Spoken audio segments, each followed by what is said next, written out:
Chris Sewall here, baseball card collector, investor, dealer, in that order.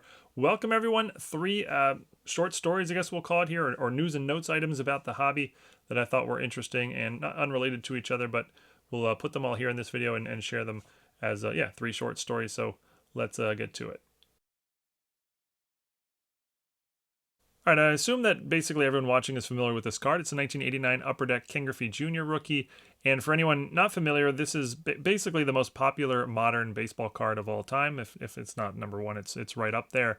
And it's also a very common card. Like it's been graded by PSA more times than any other card in the history of the universe. Any sport, anything. This card has been graded by PSA more than any other. So not a rare card, but also an extremely popular card.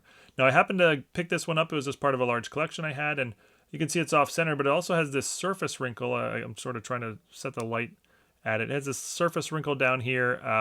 So this card would not grade well if it's sent into PSA. It would probably get like a 4, maybe a 5, probably a 4, but not worth sending into PSA in this condition. And as is, it would probably sell for something like $30, somewhere around there. But okay, why am I showing you this? Well, I recently saw a video by Junk Wax Hero, my boy Mike. It was a great video, and I'm sort of borrowing his story here, so I'll leave a link to it in the description down below if you want to check it out. But just to give you a quick background on the value of this card in different PSA grades, you can see a 10 sells for about $1,700, 9's about $160, 8's about $70, 7's about $50, a 6 is $45, and it sort of goes down from there. 4's 3, 5 4's 3's are down to $40, but then look at the price of the values in a 2 and a 1. The white number in the middle is the average, and the green number is the highest price. In a 2, it goes for about $67, and there was actually a $500 sale. Now that's probably something phony, fishy, right? But the 1s, look at that. They range from a $128 up to $415 with an average of $266 for PSA 1s. Why on earth would that be? Why would 1s be worth more than 2s, 3s, 4s, 5s, 6s, even 7s? Well, as I learned in Mike's video, there are people who collect this card and want to get the PSA rainbow, meaning they want to get the card in every PSA grade 1 through 10. If we check out the pop report of the card, you can see it's quite plentiful in 4s, 5s, 6s, 7s, 8s, 9s, and 10s, especially in 6, 7, 8, 9. Really easy to get those. There's over 4,000 10s, so it gets expensive, but there's plenty of them out there. There's plenty of 5s. There's even plenty of 4s, over 1,500. But when you get down to 3s, 2s, and 1s, it gets quite rare. And in fact, look how few 1s there are. There's only 54 1s in existence, and there's only 105 2s in existence. Those are quite rare. So whenever they do pop up for sale, there's a small niche of collectors who really want to get it because they want to try to put together this rainbow. And if you want to get even more extreme with it, if you go include half grades, there's only 6 1.5s and only 3 2.5s. To ever have been graded by PSA for this card that's been graded over 100,000 times. So, a super rainbow collector, will say, would probably pay, big bucks for one of those. If you're still not sold, here are the last 4 sales of a PSA 1. You can see 3 of them were this year in 2024, and there were actually no sales of them in 2023, so they don't pop up for sale very often. The last 3 sales this year were for $256, $128, and $415. The PSA 2 is even more interesting. There's only been 1 sale this year, and it was for $516. Whereas, before that, it was sort of all over the place. The $516 sure seems like it's sort of an outlier, but it is the only PSA 2 copy to have come up for sale in the last 6 months or so.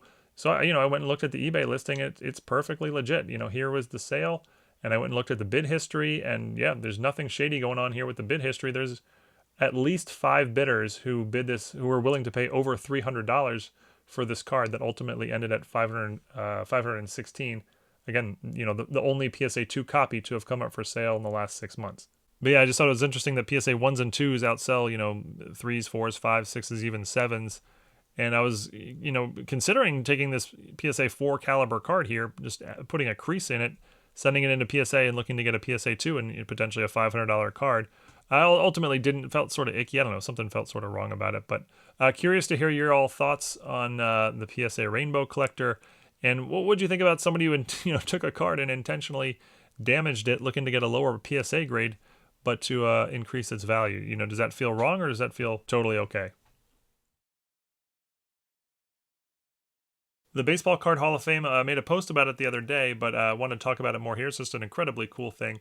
It's run by YouTube's Ray from Philly, and basically he just has created a Hall of Fame for baseball cards 10 cards get elected every year. I think this is the 7th year he's doing it. So there's 60 cards already in. There's actually 61 because there was a tie one year, but 10 more will get elected this year, and it's done entirely by voting.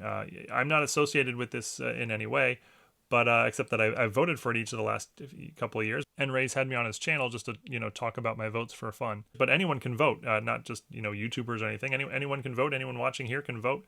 There's a link down below. There's no sign up. There's no cost or anything. You just click the link and select the 10 cards you want to see get elected this year. And there's 10. There's cards from the pre-war era, and there's cards from the the 50s and the 60s, and there's cards from a little more modern 80s, 90s, and even the occasional 2000s card. And yeah, at some point all the votes will be tallied, and the 10 cards with the most votes will get elected this year. So yeah, I included a link to the voting down below. Also included a link to the current Hall of Fame, so you can see which cards are already in. And I think it's interesting because the first few years I think it was probably a little more obvious. You got to put the 52 Mantle in, and you got to put the 89 Upper Deck Griffey and the T206 Wagner. But now it's a little more difficult. You're looking at 40 cards on the ballot, trying to pick 10, and a lot of great ones. Tough to decide which 10 to choose, but it's actually very, very fun. I was thinking, oh, this will just take me a couple of minutes, but I ended up spending 20, 30 minutes on it because I was enjoying the process so much. But yeah, I think the voting's only open for a couple more days. I think it ends on maybe Tuesday. So yeah, I encourage everyone to check it out and vote. All right, the last story is a personal story from the Grail collection, and it came with some very good news for Mike Moynihan and I. Mike and I bought the collection a little over a month ago. There were a lot of great pre-war cards in it, including this one here. And this is a 1911 T205 Christy Mathewson. Christy Mathewson's an all-time great pitcher, and this card is 110 years old. And this is one of the many cards we sent into PSA for grading. It was a no-brainer to send it in. It's got rounded corners. It's probably we were sort of guessing it would be in the 2 range, maybe a 3 at best, but more likely a 2. I mean, it's nice eye appeal for a 2, but clearly the rounded corners would prevent it from really grading any higher than that. But in this condition, in a PSA 2 condition, it was something like a $1,500 card or so, and in a a 3, it might be a $2,000 card if we got really lucky. But we sent it in at the express level, which had a max declared value of $2,500. So it was clearly going to be under the limit there. So when the grades were ready, I was very surprised when I got an email from PSA saying they were upcharging me for this card. That didn't seem to make sense, so I went and looked at the grade, and it was indeed a 2, and that even made less sense because again, a 2 sells for about $1,500. The max declared limit was $2,500. This was well under the limit. Why are they upcharging me for it? Until I realized that this was a cycle 1 loss variation, and that's a variation I was not familiar with. And basically, the T205 cards, just like the T206 cards, were inserted in packs of cigarettes. You would get one card per pack of cigarette, and there were different brands of cigarettes that were involved in this marketing campaign. This one was a Cycle brand cigarette, and you can see the Cycle advertising at the bottom of the card on the back. And on some of the Cycle variations, there was an error which showed that Christy Mathewson only had 1 loss in 1908. He, according to the card, he went 37-1. Now, Christy Mathewson was very good, but he's not that good. 37-1, that would be pretty insane. So that's a very, very rare error variation of this card.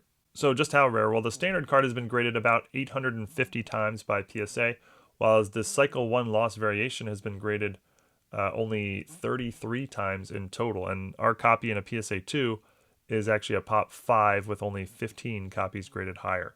Now, there's not been many sales of the card, just not a lot of them out there. There's only been 1 sale of the card in any grade in 2024. That was a PSA 1 that sold for $5,000 in January. That was on Memory Lane auction. In mid-2023, a PSA 3 sold for $10,000 on Goldin. So we sort of valued our PSA 2 right in between those, in between 5 and 10. We sort of thought it was probably about a $7,500 card. Mike reached out to some of his buyers and found a buyer for the card at $7,500 within like 24 hours of even trying. So we ended up selling the card for $7,500, sort of after expecting to get more like $1,500 for it. Obviously, PSA was right to upcharge us, and yeah, that was a very, very, nice surprise. But that's it for now. Thank you everyone for watching. Hope you enjoyed. Stay good, stay safe, eat your vegetables, and see you all again next time. Thanks everyone.